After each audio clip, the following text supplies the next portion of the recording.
ចាមករស់នៅក្នុងប្រទេសជប៉ុននេះគឺកម្រឃើញគេដុតសម្រាមតាមភូមិតាមផ្ទះអីដោយសារការដុតសម្រាមហ្នឹងគឺល្មើសនឹងច្បាប់គេមានចែងច្បាប់ហើយគេផាកពិន័យយើង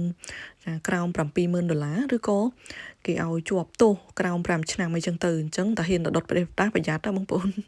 បើនៅខាងស្រុកខ្មែរយើងធ្លាប់ឃើញគេដុតសម្រាមដុតអីនៅតាមផ្ទះតាមភូមិតាមអីចឹងប៉ុន្តែនៅជប៉ុនអត់ទេកម្រមែនតែនហ្មងនៅពេលដែលយើងឃើញផ្សែងហុយហ្នឹងគឺសិតតែមានកម្មវិធីអីមួយប្រចាំភូមិនៅក្នុងតំបន់ហ្នឹងគេសុំការអនុញ្ញាតរួចរាល់ហើយបានគេ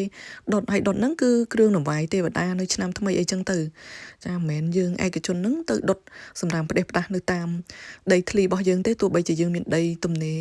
ទលាយយ៉ាងណាក៏ដោយចាព្រោះផ្ទះនៅជប៉ុននេះភាគច្រើនក៏ធ្វើអំពីគ្រូងឈើអីដែរ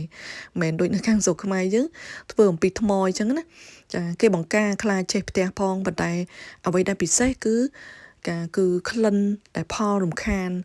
ប៉ះពាល់សួតចាក្លិនមិនល្អហាលកៅអៅអត់កើតឆ្ងៀមពេញភូមិអញ្ចឹងទៅហើយសម្រាប់ជនជាតិជប៉ុនហ្មងគឺគេគោរពគ្នា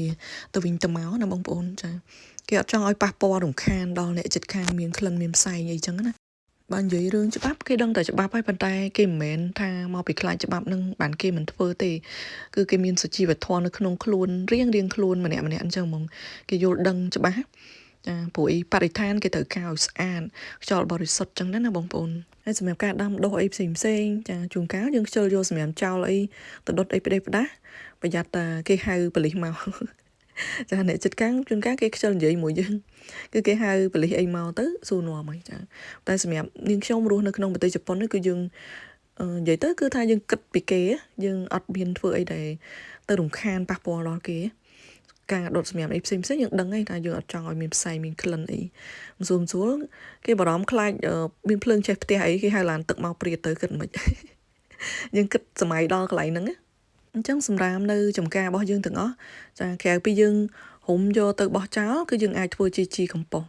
ចាខ្ចប់វិចអីត្រឹមត្រូវយកទៅបោះចោលតាមថ្ងៃគេហ្នឹងទៅគេមានថ្ងៃពហុចោលសម្រាមស្លឹកឈើមួយឈើអីចឹងទៅថ្ងៃណាចោលផ្លាស្ទិកចោលចានចោលឆ្នាំងអីគេបែងចែកកាលវិភាគត្រឹមត្រូវច្បាស់លាស់អញ្ចឹង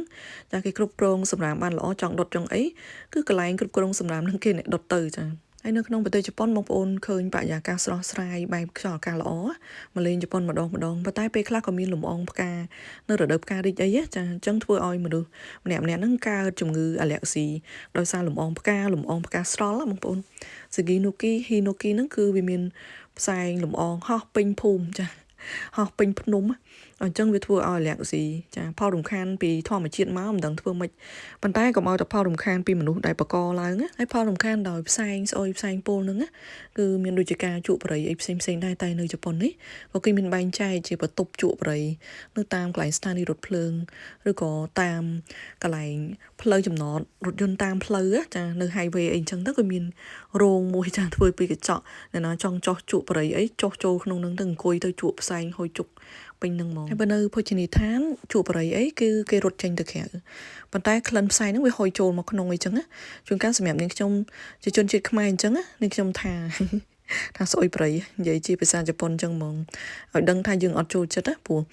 ទោះបីជាឈរជក់តែឈរជក់នៅខ្លោងទ្វារអញ្ចឹងក្លិនផ្សែងហ្នឹងចូលមកអញ្ចឹងណាយើងមិនពេញចិត្តគឺយើងនិយាយថាមិនពេញចិត្ត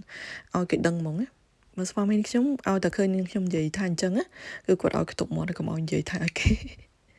តែនេះខ្ញុំគឺបង្ហាញអាការៈថាយើងខ្ទប់ច្រមុះខ្ទប់អី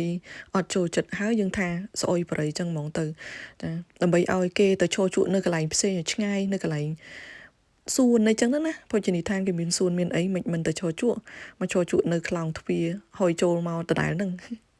ចឹងយើងមិនហិតក្លិនប្រៃចាអ្វីត្បិតតែយើងនៅប្រទេសជប៉ុនដែរតែមិនមែនយើងចេះតែខ្លាចគេអោនអីទេណាអត់ទេយើងមើលដែរណាចាបើគេធ្វើអីបំពេញមកលើយើងត្រូវថាហើយបើសិនជាមនុស្សនឹងមានសុជីវធម៌ជាមួយយើងគឺយើងគោរពអញ្ចឹងឯងចាអត់ចេះខ្លាចអ្នកណាទេអរគុណច្រើនសម្រាប់ការទស្សនាយើងជួបគ្នានៅវីដេអូក្រោយទៀតចាជម្រាបលាបាយបាយ